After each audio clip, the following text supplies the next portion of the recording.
Olá, meus caros alunos. Sejam bem-vindos a mais uma aula do Se Liga da Educação, a mais uma aula de filosofia. Eu sou o professor Wendermir e vamos aprofundar um pouquinho os pensadores para podermos realizar as questões do Enem. Lembrando, meus caros alunos, que para realizarmos qualquer questão do Enem, são necessárias 3 plataformas. Nós temos que ter o conhecimento, e aí você está tendo esse conhecimento através dos PETs, o entendimento que está sendo as nossas aulas, as aulas com os professores de sua escola e a contextualização. Ou seja, a nossa aula continua além do Se Liga na Educação, no jornalismo, em todas as reportagens, porque o Enem ele vai trabalhar a contextualização da história, a contextualização da realidade. E dentro deste contexto, nós iremos refletir filosofia política em Jean-Jacques Rousseau. Então, nós vamos entender a contribuição deste grande pensador para a construção da filosofia política, ok? Vamos lá na tela. O que nós vamos atingir? Qual que é o nosso objetivo nesta aula de hoje? Vamos lá na tela. Entender um pouco mais da filosofia política, conhecendo o pensamento de Rousseau, ou seja, o pensador Rousseau. Aprofundar um pouco mais nas bases da democracia. Entender como a sociedade pode intervir positiva e ou negativamente na vida do indivíduo. Então, nós vamos entender em Rousseau como será o processo da formação do ser humano e da sua participação na realidade. Lembrando que aqui nós estamos vivendo um momento da Idade Moderna, porque o interessante também em filosofia é nós fixarmos os eixos de cada pensador. O centro aqui do iluminismo é o racionalismo, da Idade Moderna, é o racionalismo e o antropocentrismo. Então, o homem que vai ser o foco das reflexões dos pensadores deste período. Então, vamos lá à célebre frase de Rousseau. O homem nasce bom, mas a sociedade o corrompe. Rousseau identifica estado de natureza com a Idade do Ouro, quando os homens eram todos livres e iguais entre si, vivendo em paz e harmonia. Bom, gente, Rousseau vai acreditar nesta bondade que existe no ser humano. E ele vai dizer que é justamente a intervenção social que vai trazer o mal social. Então vamos imaginar, você vê a criança quando ela nasce. A criança pequena inspira em nós, em nossos corações, a ideia da inocência, a ideia da simplicidade, da acolhida. Rousseau vai trabalhar justamente nesse viés. O ser humano, ele é bom por natureza. E é nesta bondade que nós devemos apostar na construção da sociedade. Então, vamos lá na tela. A origem da propriedade é também a origem da desigualdade, pois as diferenças naturais não devem ser levadas em conta, mas apenas aquela que instaura uma desigualdade de fato, que é a desigualdade social que aí se origina. A origem da propriedade é também a origem da sociedade, pois o verdadeiro fundador da sociedade civil foi o primeiro que, tendo cercado um terreno, lembrou-se de dizer, isto é meu, e encontrou pessoas suficientemente simples para acreditá-lo. O que Rousseau quer dizer aqui para a gente? A origem da propriedade é que vai trazer esse primeiro fato da corrupção dessa natureza boa humana. E quem vai criar esta origem é justamente a própria sociedade. Então, o homem ele tem que estar em harmonia com a natureza, com a sua própria natureza, e em harmonia uns com os outros. Tanto que no processo de evolução, de educação do ser humano, lá no romance Emílio, tá? Onde Rousseau vai apresentar uma ideia de educação, que nós encontramos algumas partes, algumas semelhanças até na psicologia das idades. Rousseau vai trabalhar justamente as fases do crescimento a partir da natureza de cada ser humano. Então, lá em Emílio, ele vai dividir em 4 fases. De 0 a 5 anos, que é o fortalecimento do corpo. De 5 a 12 anos, que é o período que a criança vai aprender a conviver, descobrir o mundo, descobrir as coisas, descobrir as pessoas. Dos 12 aos 15 anos, que é a fase que ela vai começar a fazer os seus estudos acadêmicos, os seus estudos nas ciências racionais. E, por último, dos 15 aos 20, que ela vai incutir em si os valores morais e religiosos, para aos 20 anos estar pronta para assumir sua vida adulta como um ser humano consciente de seu papel e de sua vida social. Então, é uma ideia maravilhosa a princípio.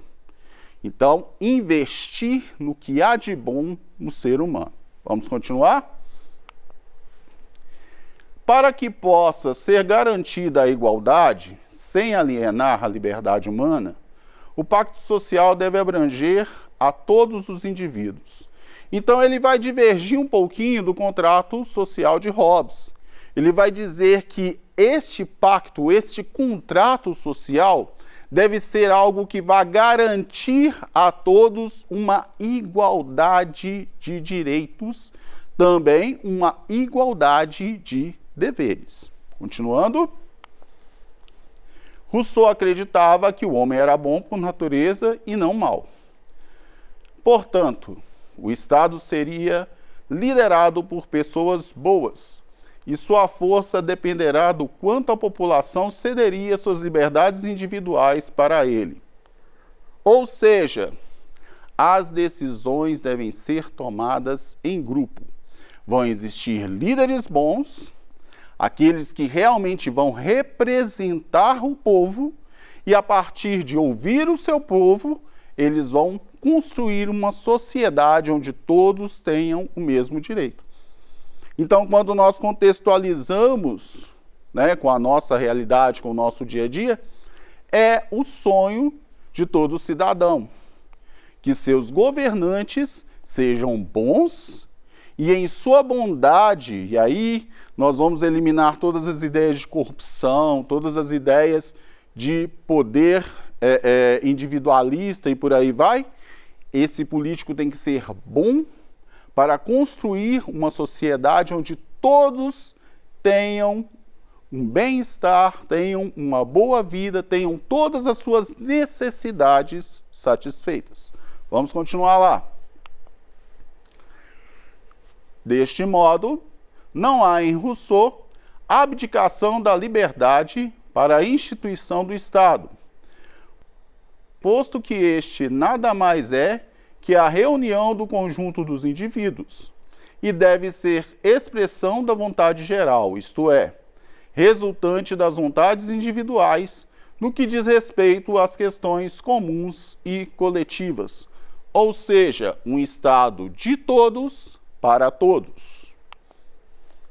Então agora, gente, para a gente poder entender um pouquinho mais, em Rousseau, em algumas questões para a nossa reflexão. Vamos lá? Rousseau, no texto sobre a origem e os fundamentos da desigualdade entre os homens, de 1755, estabelece que... Então, Rousseau ele vai tentar entender a origem da desigualdade entre os seres humanos. Então, vamos ver as alternativas que nós temos para entender qual objetivo ele quer atingir nessa questão. Vamos lá? Alternativa A. O que gerou essa desigualdade? A invenção da propriedade privada das sociedades e das leis foram acontecimentos que deram origem, diversificaram e aprofundaram as formas de desigualdade. A desigualdade natural entre os homens é a principal razão da desigualdade social e política. Próxima alternativa, C. A desigualdade econômica se deve, sobretudo, à inteligência mais aguçada dos ricos. Alternativa D. A invenção da sociedade e das leis nasceu para garantir os direitos naturais da vida e da propriedade. E a alternativa E. A invenção da política marcou o fim da desigualdade entre senhores e escravizados. Vamos lá ver qual que é a resposta. A nossa resposta é a alternativa A. A invenção da propriedade privada, das sociedades e das leis foram acontecimentos que deram origem e diversificaram e aprofundaram as formas de desigualdade. E aí está bem claro lá no texto, quando Rousseau diz, olha, a partir do momento que o homem pega um pedaço de terra, pega algo e fala, isso é meu, aí se deu a origem da desigualdade. E ainda tem aqueles que concordam, né? Que o Rousseau vai dizer, olha, e vão existir pessoas que vão concordar com essa hipótese. Então, a desigualdade entre os homens vai surgir daí. E isso foge, segundo Rousseau, à natureza humana. Então, as demais alternativas são consequências do surgimento dessa desigualdade. Vamos aprofundar mais na próxima questão. Os escravizados tudo perdem sob seus grilhões, até o desejo de escapar deles. A força fez os primeiros escravizados, sua covardia os perpetuou. No trecho anterior, o filósofo iluminista Jean-Jacques Rousseau toma uma posição sobre o tema muito debatido nos circuitos intelectuais do seu tempo, a escravização. Sua reflexão esclarece que, lembrando, meus caros alunos, que a questão da escravização dos povos é algo que sempre existiu na história da humanidade, desde o início dos tempos. Então, quando um povo subjuga o outro de diversas formas, pelo poder, pela guerra, por aí vai, o outro povo subjugado se torna um povo escravizado.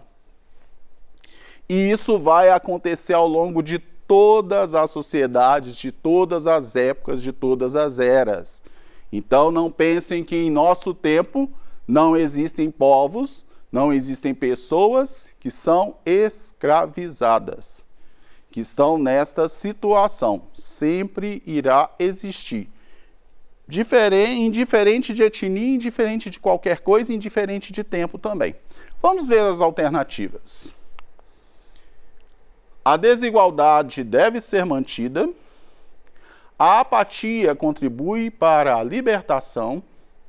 A escravidão é um produto das relações humanas. Alguns nascem para ser escravizados e outros para dominar. A nossa alternativa aqui é: a escravização é um produto das relações humanas, como eu acabei de explicar. Então, não é a natureza que vai definir esta situação. O que define são os desejos e as vontades do homem. Continuando, então. As camadas sociais elevadas, que se pretendem ser úteis às outras, são de fato úteis a si mesmas, a custas das outras. Saiba ele, que aí, né, no texto Jovem Emílio, que o homem é naturalmente bom, mas veja como a sociedade deprava e perverte os homens.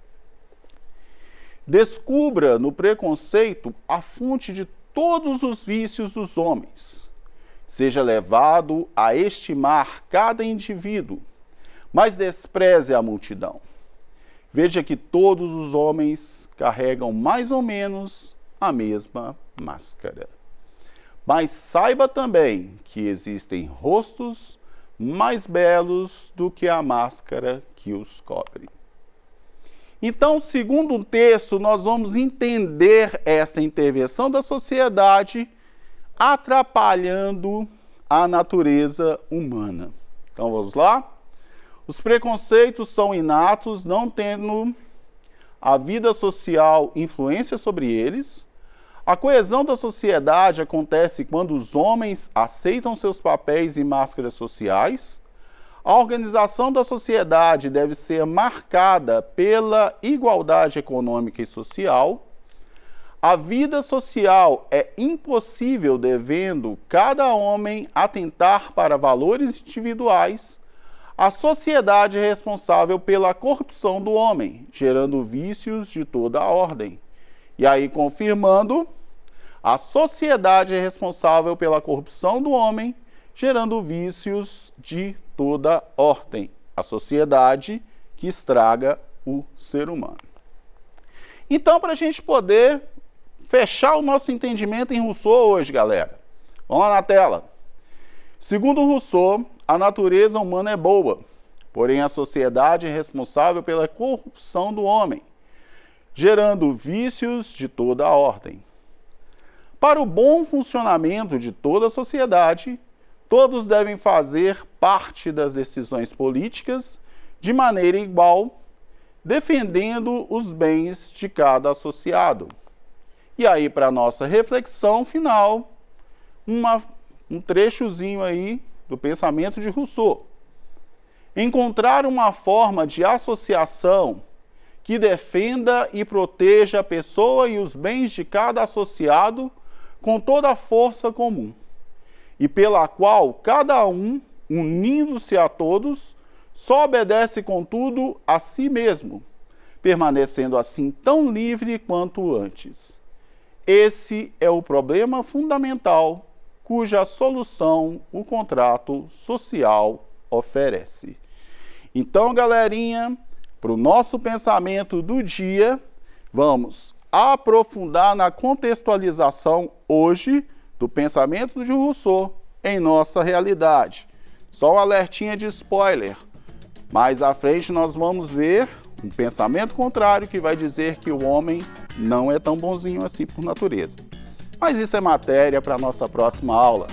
Agradeço a todos pela participação e até a próxima!